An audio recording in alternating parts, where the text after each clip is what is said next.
اعوذ باللہ من الشیطان الرجیم بسم اللہ الرحمن الرحیم۔ السلام علیکم۔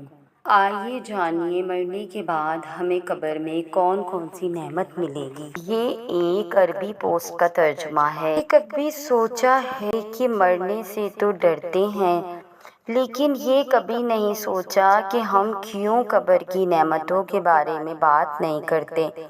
ہم یہ کیوں نہیں کہتے کہ وہ سب سے بہترین دن ہوگا جب ہم اپنے رب سے ملیں گے۔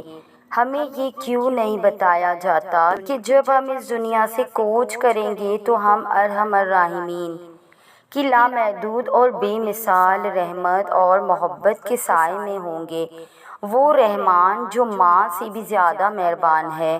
رسول اللہ صلی اللہ علیہ وآلہ وسلم نے ایک جانور کو دیکھا جو اپنا پاؤں اپنے بچے پر رکھنے سے بچا رہی تھی، تو آپ کے صحابہ نے فرمایا، بے شک ہمارا رب ہم پر اس ماں سے کہیں زیادہ مہربان ہے۔ کیوں ہمیشہ صرف عذاب قبر کی باتیں ہو رہی ہیں؟ کیوں ہمیں موت سے ڈرایا جا رہا ہے؟ یہاں تک کہ ہمیں معاذ اللہ پختہ یقین ہو گیا ہے کہ ہمارا رب ہمیں مرتے ہی ایسا عذاب دے گا جس کا تصور بھی نہیں کیا جا سکتا۔ ہم کیوں اس بات پر مصر ہیں کہ ہمارا رب ہمیں صرف عذاب ہی دے گا؟ ہم یہ کیوں نہیں سوچتے کہ ہمارا رب ہم پر رحم کرے گا؟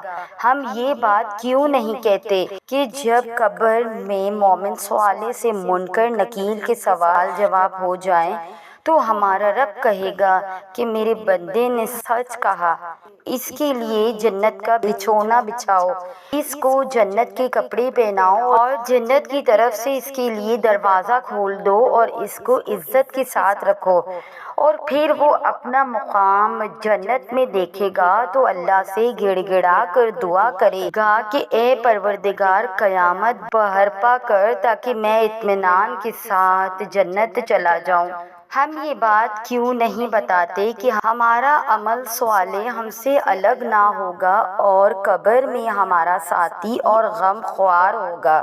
جب کوئی نیک آدمی وفات پاتا ہے تو اس کے تمام رشتہ دار جو دنیا سے چلے جا چکے ہیں ان کی طرف دوڑیں گے اور سلام کریں گے، خیر مقدم کریں گے۔ اس ملاقات کے بارے میں رسول صلی اللہ علیہ وآلہ وسلم نے فرمایا کہ یہ ملاقات اس سے کہیں زیادہ خوشی کی ہوگی جب تم دنیا میں اپنے کسی عزیز سے طویل جدائی کے بعد ملتے ہو اور وہ اس دنیا کے لوگوں کے بارے میں پوچھیں گے۔ ان میں سے ایک کہے گا کہ اس کو آرام کرنے دو، یہ دنیا کے غموں سے آیا ہے۔ موت دنیا کے غموں اور تکلیفوں سے راحت کا ذریعہ ہے۔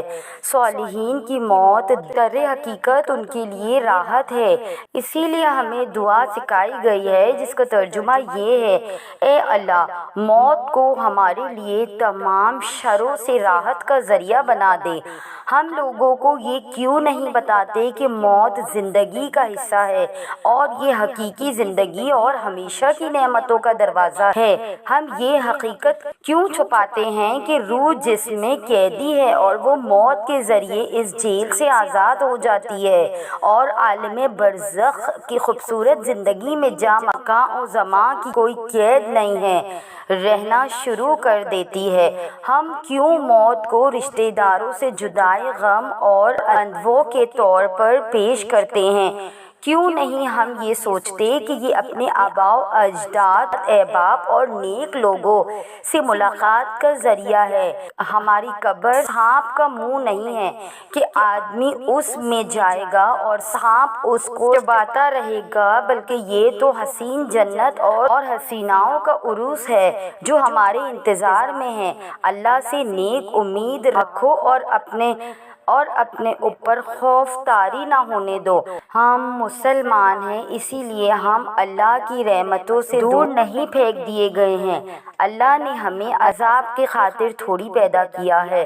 اللہ نے ہمیں یہ بتایا ہے کہ وہ ہم سے کیا چاہتا ہے اور کیا نہیں چاہتا۔ ہم اچھی طرح جانتے ہیں کہ اللہ کی رضا کے کام کون سے ہیں اور ناراضگی کے کام کون سے ہیں، اور ہم دنیا میں آزاد ہیں، جو چاہیں کرے۔ آخر میں اللہ پاک سے ایک دعا ہے، اے اللہ ہمارے اعمال کا خاتمہ بخیر کرے اور ہماری آخری عمر کو بہترین بنا دیں، اور سب سے بہترین دن وہ جس دن آپ سے ملاقات ہوگی۔